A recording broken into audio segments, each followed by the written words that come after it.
তাহরিমুহা তাকবীর ওয়া তাহলিলুহা তাসলিম। আল্লাহর রাসূল বলেন, নামাজকে যদি তুমি শুরু করতে চাও তাহলে নামাজের শুরুতে তুমি পবিত্রতা অর্জন করতে হবে। নামাজের চাবি হলো পবিত্রতা। নামাজের চাবি কি ভাই? পবিত্রতা। তো সরকারে দো আলম বলেন, নামাজ যদি তুমি পড়তে চাও তাহলে আগে পবিত্রতা অর্জন করো। আল্লাহ রাব্বুল আলামিন ও কোরআনে কারীমের সূরা মায়দাতে বলে দেন, ইয়া আইয়ুহাল্লাযীনা আমানু ইযা কুমতুম ইলাস সালাহ ফাগসিলু ওয়ুজুহাকুম ওয়া আইদিয়াকুম ইলাল মারাফিক। ও আমার মুমিন বান্দারা, তোমরা যদি নামাজের ইচ্ছা করো, নামাজ পড়তে চাও, তাহলে শুনে রাখো, তোমরা যখনই নামাজের ইরাদা করবা, তোমরা তোমাদের চেহারা মুখমণ্ডল ধৌত করবা, তোমরা তোমাদের হাত দয় ধৌত করবা, তোমরা তোমাদের পা ধৌত করবা, তোমরা তোমাদের মাসাহ করবা মাথাটাকে, এরপরে তোমরা নামাজে যাইবা।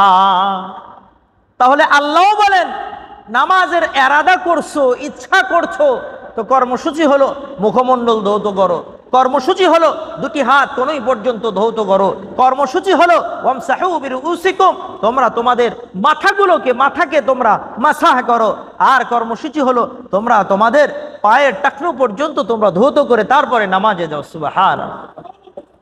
তাহলে নবী বললেন নামাজের চাবি কি? পবিত্রতা। আল্লাহ বললেন নামাজের ইচ্ছা করবা তো এই কর্মসূচি আগে পালন করো।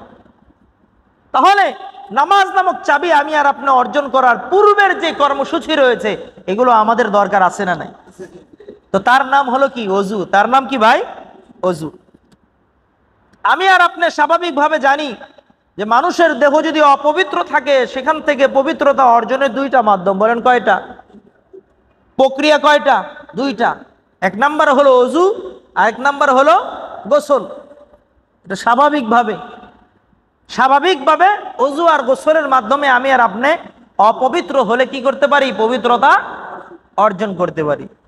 আল্লাহ বলে দিয়েছেন, ইন কুনতুম জুনুবান ফাত্তাহহারু, আমার বান্দা তোমার দেহ যদি অপবিত্র হয়ে যায়, তুমি যদি অপবিত্র হয়ে যাও, নাপাকযুক্ত হয়ে যাও, তাহলে বান্দা তোমার উপরে আমি রবের পক্ষ থেকে আদেশ হলো ভালোভাবে তোমরা পবিত্রতা অর্জন করো। সুবহানাল্লাহ। তো দুই পদ্ধতির একটি পদ্ধতির নাম হলো ওযু। দুই পদ্ধতির একটি পদ্ধতির নাম ওযু। তো ওযুর ভিতরে হাত ধুই, মাথা ধুই, মাথা মাসা করি, নাকের ভিতরে পানি দিই, কানের ভিতরে মাসা করি, বলে এগুলো যে আমল রয়েছে এর ভিতরে কি হিকমত আর রহস্য রয়েছে জানা দরকার আছে না নাই? আল্লাহ বললেন যে ওযু করবা আগে, রাসূলও বললেন ওযুবিহীন নামাজ হবে না। তো এখন এই ওযুর ভিতরে কি হিকমত, এই ধৌত করার ভিতরে, এই মাসাহ করার ভিতরে কি এমন হিকমত রয়েছে, কি রহস্য রয়েছে? শুরুতে আমাদের জানা দরকার যে আমি আর আপনি যদি পবিত্রতা অর্জন করতে চাই তাহলে এর চারটি স্তর রয়েছে। বলেন কয়টা? চারটি স্তর রয়েছে। সংক্ষেপে মুখস্থ রাখার জন্য দুই স্তর হলো বাহিরের, দুই স্তর হলো ভিতরের। দুই স্তর হলো আমার আর আপনার দেহের বাহিরের, আর দুইটি স্তর হলো আমার আর আপনার দেহের অভ্যন্তরীণ অবস্থা। তাহলে দুইটা কোথায়কার? বাহিরের, আর দুইটা ভিতরের। এই মোট কয়টা? চারটা। পবিত্রতা অর্জন করার চারটি স্তর রয়েছে। এই চারটি স্তর যদি কেউ অর্জন করতে পারে তবেই আল্লাহ রসুল সরকারে দো আলম যে বলেছেন, আত-তুহুরু নিসফুল ঈমান, আত-তুহুরু শাতরুল ঈমান, যে পবিত্রতা হলো ঈমানের বড় একটি অংশ, পবিত্রতা হলো ঈমানের অর্ধ অংশ, তাহলে এটা অর্জন করতে পারবে। তার মানে চারটি স্তর আগে জানা দরকার আছে না নাই? তো প্রথম দুইটি স্তর হলো আমার আর আপনার দেহের বাহিরে। সেটা কি কি? এক নাম্বার হলো বাহ্যিক আমার আর আপনার যে অঙ্গগুলো রয়েছে, হাত, পা, নাক, মাথা, চেহারা, বলে এগুলোকে নাপাক এবং অপবিত্র জিনিস থেকে পবিত্র রাখা। এক নাম্বার কি ভাই? আমার আর আপনার শরীরের বাহ্যিক যে অঙ্গ প্রত্যঙ্গগুলো রয়েছে, হাত, পা, মাথা, নাক, কান ইত্যাদি, বলে এগুলোকে নাপাক এবং অপবিত্র জিনিস থেকে কি রাখা? পবিত্র রাখা। এটা হলো এক নাম্বার। আর দ্বিতীয় নাম্বার, দেহের বহির্গত যে আরেকটা পবিত্রতার স্থান, সেটা হলো অঙ্গ প্রত্যঙ্গগুলোকে রব্বে করিমের নাফরমানি থেকে মুক্ত রাখা। এক নাম্বার কি? নিজের অঙ্গ প্রত্যঙ্গগুলোকে নাপাক এবং অপবিত্র জিনিস থেকে পবিত্র রাখা। আর দ্বিতীয় নাম্বার হলো আমার আর আপনার যে বাহ্যিক অঙ্গ প্রত্যঙ্গগুলো রয়েছে এগুলোকে আল্লাহ সুবহানাহু ওয়া তাআলার নাফরমানি থেকে কি করা? পবিত্র রাখা। এই দুইটা কিসের? শরীরের বাহ্যিক পবিত্রতা অর্জন করার স্তর। তৃতীয় নাম্বার হলো দেহের ভিতরে আমার আর আপনার যে দিল রয়েছে, যে অন্তর রয়েছে, বলে আমার আর আপনার ওই অন্তরটাকে মন্দ এবং ঘৃণিত চরিত্র থেকে পবিত্র রাখা। আমার দিলটাকে, আমার আত্মাটাকে মন্দ চরিত্র, ঘৃণিত আখলাক থেকে পবিত্র রাখা। মন্দ চরিত্র, মিথ্যা বলা, অপবাদ দেওয়া, পরনিন্দা করা, মানুষের পিছনে লাগালাগি করা, মানুষকে ধ্বংস স্তূপে পরিণত করার জন্য বিভিন্ন প্রকারের ষড়যন্ত্র রটা, এগুলো কি চরিত্র? বলে না কথা। উত্তম চরিত্র এগুলো, তো বলেন না কেন? এগুলো হলো ঘৃণিত মন্দ চরিত্র। বলেন কি চরিত্র? মন্দ চরিত্র। তো আভ্যন্তরীণ পবিত্র রাখার স্তরের প্রথম নাম্বার হলো নিজের অন্তরকে, নিজের জাতকে সকল ধরনের মন্দ আখলাক আর চরিত্র থেকে পবিত্র রাখা। আর আছে কয়টা? আর একটা। পরে চতুর্থ নাম্বার হলো নিজের আত্মাকে, নিজের ভেতরকে আল্লাহ ব্যতীত গায়রুল্লাহ যা কিছু রয়েছে সবকিছু থেকে নিজেকে মুখাপেক্ষীহীনতা করা। আল্লাহ ব্যতীত অন্য কারো প্রতি মুখাপেক্ষী না হওয়া। গায়রুল্লাহর সঙ্গে কোনো সম্পর্ক নাই, সম্পর্ক হবে একমাত্র কার সঙ্গে? আল্লাহর সঙ্গে। বুঝে আসছে? তাহলে অভ্যন্তরীণ দুইটা স্তরের ভিতরে এক নাম্বার হলো নিজের আত্মাকে সকল ধরনের মন্দ চরিত্র থেকে মুক্ত রাখা, পবিত্র রাখা। আর চার নাম্বার হলো অভ্যন্তরীণ ভাবে, চার নাম্বার হলো নিজের ভেতরকে গায়রুল্লাহ মুক্ত করা। গায়রুল্লাহর ভালোবাসা, পৃথিবীবাসীর ভালোবাসা, মাখলুকাতের ভালোবাসা, মাখলুকাতের গোলামি, এসব কিছু থেকে নিজেকে মুক্ত রাখা। এটা হলো অভ্যন্তরীণ চতুর্থ নাম্বার, দ্বিতীয় নাম্বার আখলাক। এই মোট চারটা পবিত্রতার স্তর। এক নাম্বার হলো আমাদের বাহ্যিক অঙ্গগুলোকে কি করব? নাপাক এবং অপবিত্র জিনিস থেকে মুক্ত রাখবো। দ্বিতীয় নাম্বার হলো আমাদের অঙ্গ প্রত্যঙ্গগুলোকে আল্লাহর নাফরমানি থেকে মুক্ত রাখা।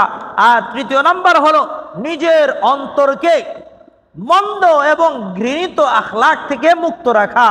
আর চতুর্থ নাম্বার গায়রুল্লাহ মুক্ত হওয়া, আল্লাহর প্রতি একনিষ্ঠ হওয়া, আল্লাহর প্রতি মুখাপেক্ষী হওয়া, আল্লাহর গোলামির জন্য নিজেকে বিসর্জন দেওয়া। সুবহানাল্লাহ বলে। এই চারটি স্তর যদি কারো ভিতরে এসে গিয়েছে তবেই আল্লাহর এই বান্দার আত্মহুর শাত্রুল ঈমান, বান্দা এবার যদি পবিত্রতা অর্জন করে ঈমানের অর্ধ অংশ সে অর্জন করে ফেলল। সুবহানাল্লাহ।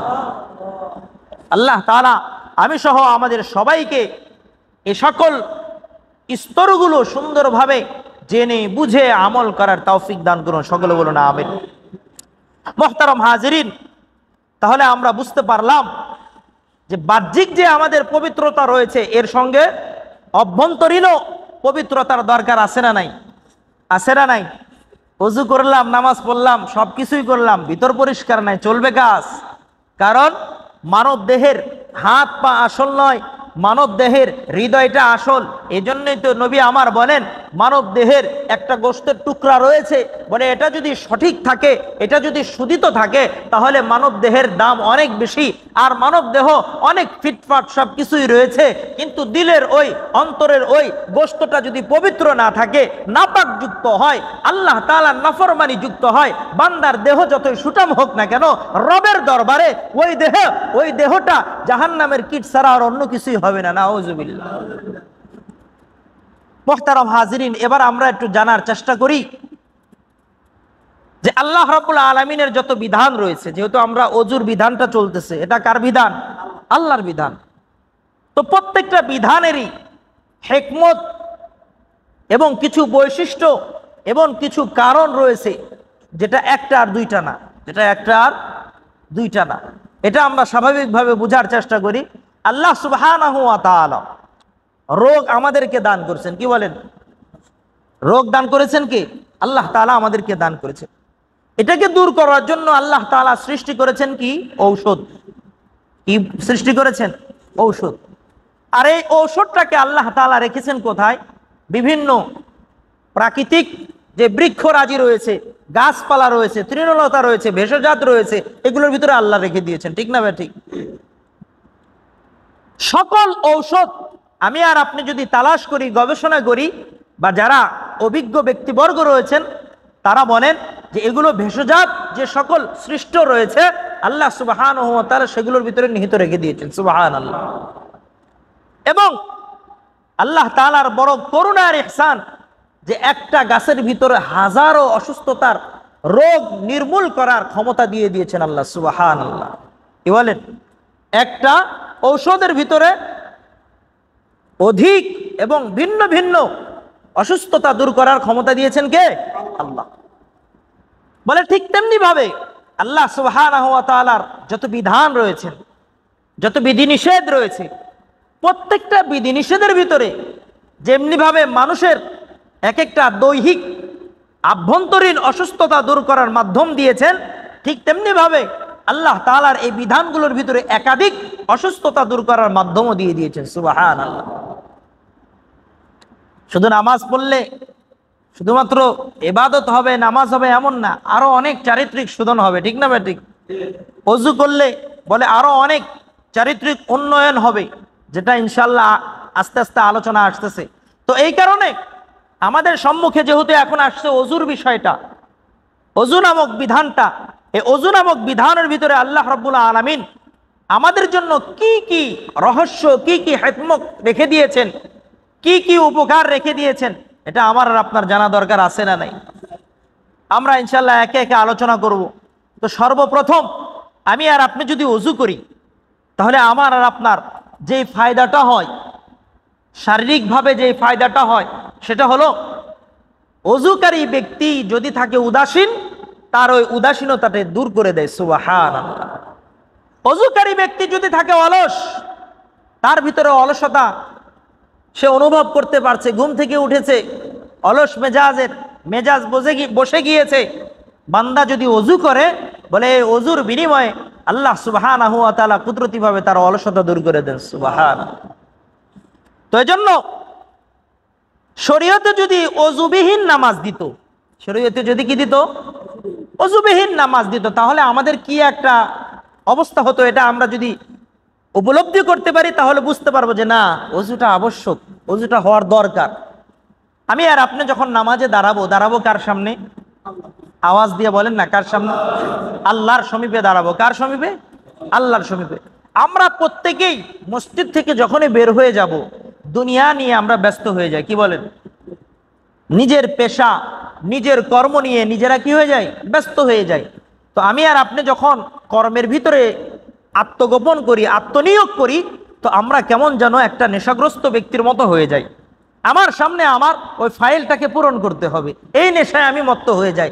আমার সামনে আমার বলে আজকে এই পরিমাণ অ্যামাউন্ট আমাকে সেল দিতে হবে, আমার এই পরিমাণ পড়াশোনা করতে হবে, আমার এই পরিমাণ অধ্যয়ন করতে হবে। তো আমাদের একটা নেশা সাওয়ার হয় কি না?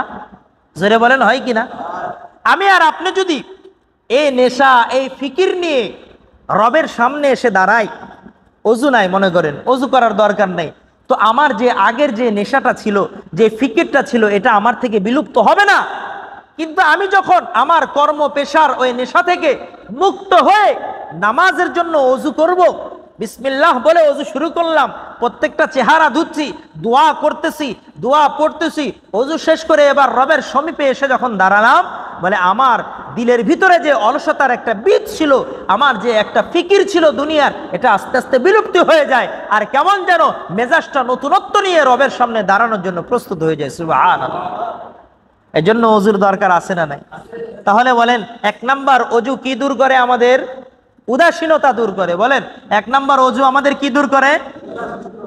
শারীরিক মানসিক উদাসীনতা, অলসতাকে দূর করে কে? ওযু।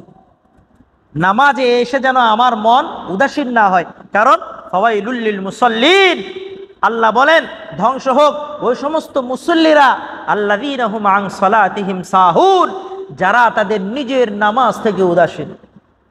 তো বান্দা যেন এই ধমকের ভিতরে শামিল না হয়ে যায়।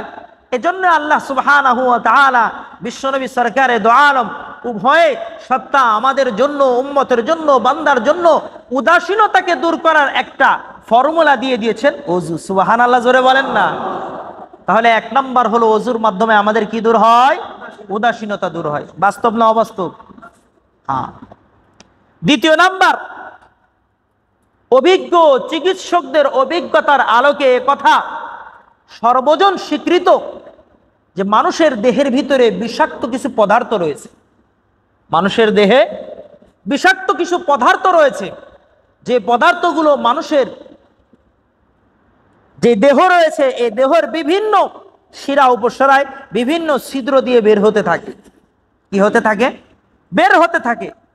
এবং অভিজ্ঞ চিকিৎসকরা বলেন যে এই যে জীবাণুগুলো রয়েছে, ব্যাধিগুলো রয়েছে, এগুলো মানুষের মুখ, মানুষের মাথা, মানুষের চোখ, মানুষের কান, মানুষের হাত, বলে এগুলোর আশেপাশে গিয়ে অবস্থান করে।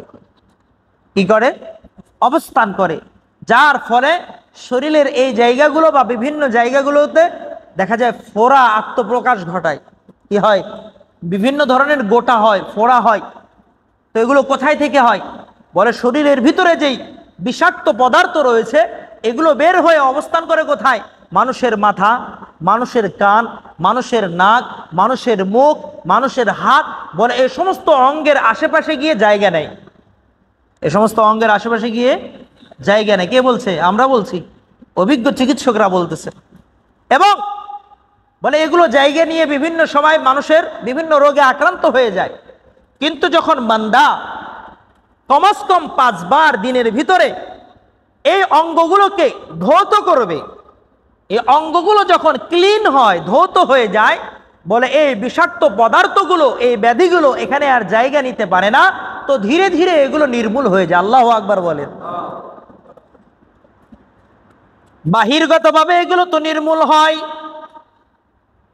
ডাক্তাররা বলেন এর উপরে যখন বারবার পানি দেওয়া হয়, বান্দার উপরে যেমনি ভাবে এই বিষাক্ত পদার্থগুলো নির্মূল হয়ে চলে যায়, বলে অভ্যন্তরীণ বাড়বে শরীরের ভিতর থেকে যেই জায়গা থেকে এই বিষাক্ত পদার্থগুলো বের হয়, পানি বারবার প্রবাহিত করার মাধ্যমে নিজের জ্বর থেকে সৃষ্টি হওয়ার ক্ষমতা হারিয়ে ফেলে। সুবহানাল্লাহ। আভ্যন্তরীণ যেখান থেকে এই বিষাক্ত পদার্থগুলো জন্ম নিবে, বলে এই পানি ঢালার কারণে, পানি দ্বারা ধৌত করার কারণে চিকিৎসকরা বলেন সে আপন স্থল থেকে, সৃষ্টির কেন্দ্র থেকে সে নির্মূল হতে থাকে। আল্লাহু আকবার। এজন্য ওযুর দরকার আছে না নাই? তো এটা হলো পূর্ব সতর্ক। এটা কি সতর্ক? ওযুটা হলো পূর্ব সতর্ক। আমার বান্দা যেন অসুস্থ না হয়ে যায়, আমার বান্দা যেন কোনো ধরনের ব্যাধিতে আক্রান্ত না হয়ে যায়, বলে এই কারণে আল্লাহ সুবহানাহু ওয়া তাআলা বলে নামাজের সঙ্গে আল্লাহ তাআলা ওযু দিয়ে দিয়েছেন যে আমার বান্দার যেন এই সমস্ত শারীরিক বিষাক্ত পদার্থ থেকে যে সে যেন নিজের শরীরকে হেফাজত করতে পারে। কারণ শরীর যদি সুস্থ থাকে, আল্লাহর ওই বান্দা সফলতা অর্জন করতে পারবে। শরীর যদি সুস্থ থাকে, আমার বান্দা আমার ইবাদত গুজার হতে পারবে। শরীর যদি সুস্থ থাকে, আমার হাবিবে কিবরিয়ার সুন্নত তার দেহের ভিতরে আঁকড়াতে পারবে। সুবহানাল্লাহ। কয়টা গেছে? 2টা। 1 নাম্বার কি? অলসতা দূর করে। আর 2 নাম্বার পূর্ব সতর্ক, অর্থাৎ বিভিন্ন ধরনের বিষাক্ত পদার্থ যেগুলো রয়েছে আমাদের দেহ থেকে নির্মূল করার 1 নাম্বার উপায়, 1 নাম্বার মাধ্যমের নাম হলো কি? ওযু। মনে থাকবে ইনশাআল্লাহ। 3 নাম্বার বলে ওযুর দ্বারা শারীরিক কি ফায়দা হবে আমাদের? বলে 3 নাম্বার হলো শারীরিক ফায়দা, সেটা হলো রব্বে করিমের ভালোবাসা অর্জন হবে। সুবহানাল্লাহ বলেন। ওযুর দ্বারা কি ফায়দা হবে? রব্বে করিমের ভালোবাসা অর্জন হবে। আল্লাহ তাআলার আদেশ মেনে যেই বান্দারা পবিত্রতা অর্জন করে ইবাদত করবে, আল্লাহ তাআলার নিকটে তারা প্রিয় বান্দা হয়ে যায়। সুবহানাল্লাহ। আল্লাহ তাআলা সূরা নিসার ভিতরে জানায়া দেন, ইন্নাল্লাহা ইউহিব্বুত তাওয়াবিন ওয়া ইউহিব্বুল মুতাতাহহিরিন। আল্লাহ বলেন আমি আল্লাহর কাছে ওই সকল বান্দা যারা বেশি বেশি তাওবা করে এবং তার জহেরি বাতিনি নাপাকি থেকে পবিত্রতা অর্জন করে, তারা আমি আল্লাহর প্রিয় হয়ে যায়। সুতরাং যেই কাজ করলে আল্লাহর মহাব্বত পাওয়া যায়, আল্লাহর প্রিয় ভাজন হওয়া যায়, ওই আমলটা করাও জরুরি। কি বলেন? যে আমলের দ্বারা আল্লাহর প্রিয় ভাজন হওয়া যায়, ওই আমল করা জরুরি কি জরুরি না? অবশ্যই জরুরি। তো আল্লাহ কি বলেন? যে আমি আল্লাহ বেশি বেশি তাওবাকারী এবং বেশি বেশি জহেরি বাতিনি অপবিত্রতা থেকে পবিত্রতা অর্জনকারীকে ভালোবাসি। এই জন্য আমার আর আপনার ওযু করা দরকার আছে না নাই? আছে না নাই? চতুর্থ নাম্বার, আমাদের ভিতরে পশু সুলভ যে স্বভাব রয়েছে, এটা কম না অনেক বেশি? অনেক বেশি। পশু সুলভ স্বভাব যেমন হিংস্র প্রাণীর মতো কাউকে আক্রমণ করা, যেখানে মন চায় সেখানে ন্যায় অন্যায় কোনো কিছু দ্বিধাবোধ না করেই সবকিছু করে ফেলা, এগুলো কার সুলভ? কার অভ্যাস? পশুর অভ্যাস। পশু তো ভালো মন্দ কোনো কিছু বুঝে না, কোনটা পরিষ্কার জায়গা, কোনটা মসজিদের সামনের জায়গা, কোনটা মসজিদ, এগুলো বুঝে। তো মানুষের ভিতরে পশু সুলভ যে স্বভাবটা রয়েছে, এই স্বভাবটাকে যদি আমি আর আপনি নির্মূল করতে চাই, নির্মূল করে আমি আর আপনি যদি নূরওয়ালা স্বভাব, ফেরেশতাওয়ালা স্বভাব নিজেদের ভিতরে অর্জন করতে চাই, তাহলে ওযুর বিকল্প কোনো কিছুই নাই। সুবহানাল্লাহ। কারণ ফেরেশতারা অপবিত্র না পবিত্র?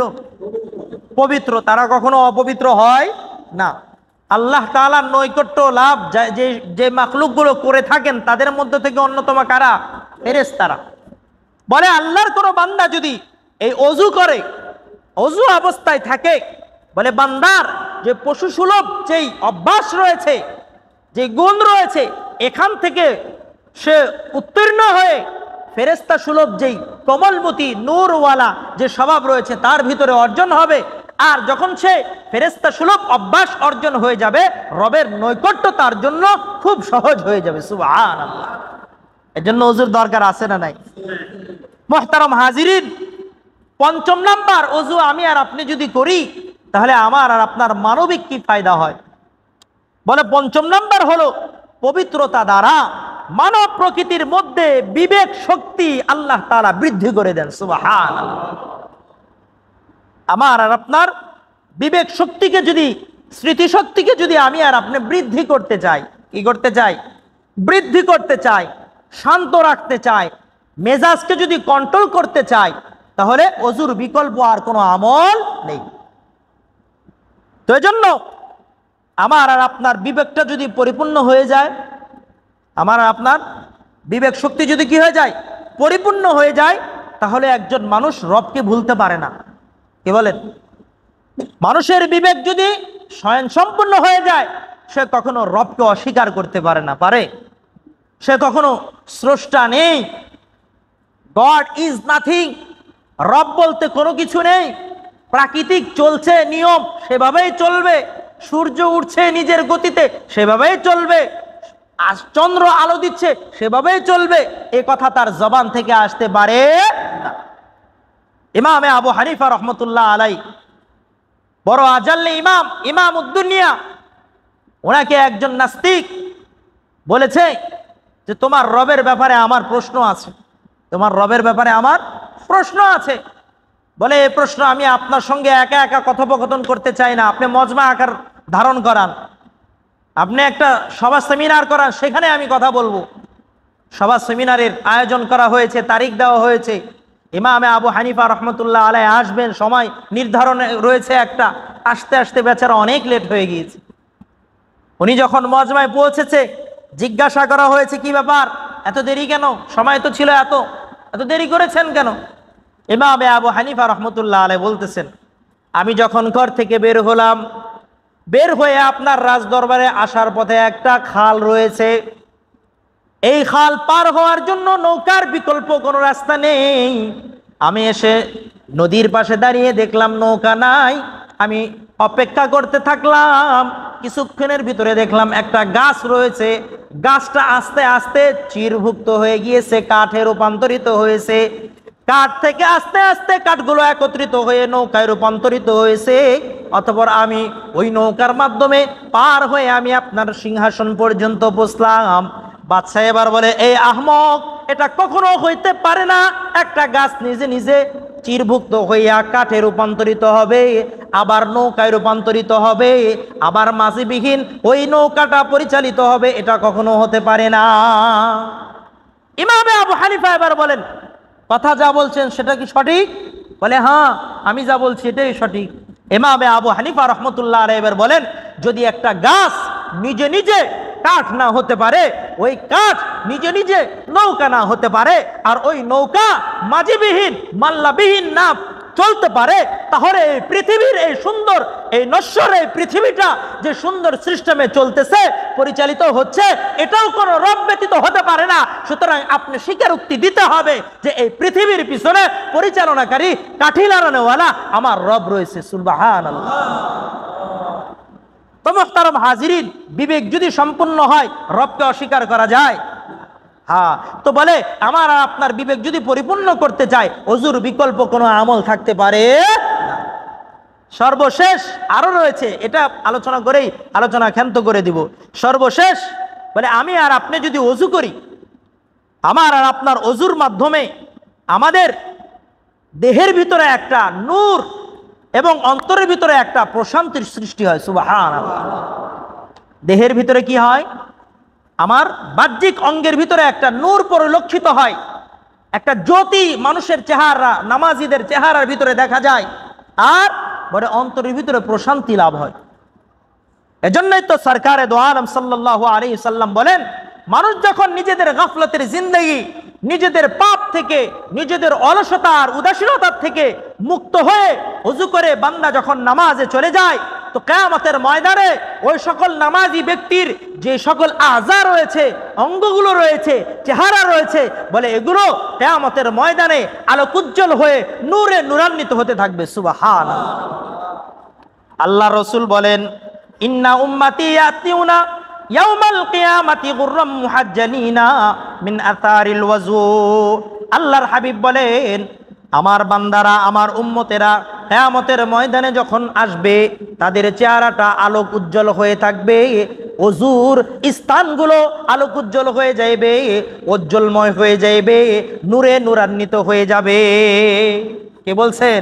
রাসূল বলেন, কিয়ামতের ময়দানে আমার উম্মত আসবে, তো তাদের ওযুর যে অঙ্গগুলো রয়েছে, বলে এই অঙ্গগুলো চকমক করতে থাকবে, চমৎকার ভাবে আলো দিতে থাকবে। সুবহানাল্লাহ বলেন। আল্লাহ রাসূল বলেন, ফামান ইসতাতা মিনকুম আইয়াস্তাতিলা গুররাতাহু ফালিয়াফআল। আল্লাহর কোন বান্দা যদি চায় তার দেহের এই ঔজ্জ্বল্যতা বৃদ্ধি পাক, বিস্তৃত হোক, তাহলে সে যেন ওযুর ভিতরে গাফলতি না করে। নবীকে জিজ্ঞাসা করেছেন সাহাবী, ইয়া রাসূলুল্লাহ, কিয়ামতের ময়দানে তো কোটি কোটি অসংখ্য উম্মত থাকবে। কি বলেন? অসংখ্য উম্মত থাকবে, ১৬ লক্ষ নবীর অসংখ্য উম্মত থাকবে। এর মধ্যে থেকে আপনার উম্মতকে সর্বপ্রথম জান্নাতে দেওয়া হবে, তো আপনি আপনার উম্মতকে চিনবেন কেমনে? আল্লাহু আকবার জোরে বলেন। এত অসংখ্য উম্মতের ভিতরে আপনি আপনার উম্মতকে চিনবেন কিভাবে? আলামত কি? প্রশ্ন আসে কিনা? আসে কিনা? এখানে কে আওয়ামী লীগ, কে বিএনপি, কে জাসদ বাসদ চিনা যায়? তো কিয়ামতের ময়দানে তো অগণিত লোক থাকবে, সেখানে কে আখেরি নবীর উম্মত, এটা চিনবে কেমনি? আলামত কি? প্রশ্ন সহজ না অনেক কঠিন? আল্লাহর রাসূল বলেন, এই হাদিসটি সাহাবীদের সামনে বলেন, ও আমার সাহাবারা, যেমনি ভাবে হাজার হাজার কালো রং বিশিষ্ট, কালো পশম বিশিষ্ট ঘোড়ার ভিতরে যদি একটা ঘোড়া এমন থাকে যেই ঘোড়ার মাথার এখানে সাদা চামড়া থাকে, সাদা পশম থাকে, ওই ঘোড়াটা যেমনি ভাবে হাজার হাজার কালো রঙের ঘোড়ার ভিতরে চিনতে সহজ হয়, ঠিক তেমনি ভাবে কিয়ামতের ময়দানে অসংখ্য বান্দাদের মাঝে আমার উম্মত যারা নামাজ পড়বে, তাদের অঙ্গগুলো, নামাজের অঙ্গগুলো, ওযুর অঙ্গগুলো চমৎকার ভাবে উজ্জ্বলময় হবে। 15 তারিখের চাঁদের ন্যায়, পূর্ণিমার চাঁদের ন্যায় উজ্জ্বল দেখা যাবে। আমি বিশ্ব নবী ওই উজ্জ্বলময় চেহারা দেখা দেখা তাদেরকে আমার উম্মত হিসাবে স্বীকৃতি প্রদান করব। এজন্য ওযুর দরকার আছে না নাই? রাসূল আরবীর আরেকটা হাদিস বলেই আলোচনা শেষ করে দিব। আল্লাহর রাসূল বলেন, তাবলুগুল হিলিয়াতু মিনাল মুমিনি হাইসু ইয়াবলুগুল ওয়াজু। যে পর্যন্ত মুমিন বান্দার ওযুর পানি পৌঁছবে, বলেন যে পর্যন্ত মুমিন বান্দার ওযুর পানি পৌঁছবে সে পর্যন্ত মুমিন বান্দাকে জান্নাতের অলংকার দিয়ে তাকে সুন্দরভাবে সজ্জিত করা হবে। সুবহানাল্লাহ। আমি আর আপনি ওযুর ভিতরে গাফলতি করি, কি কর 5 সেকেন্ডে ওযু হয়ে যায়। আল্লাহ রাসূল কি বলেন? তাবলুগুল হিলিয়াতু মিনাল মুমিনি হাইসু ইয়াবলুগুল ওয়াজু। যে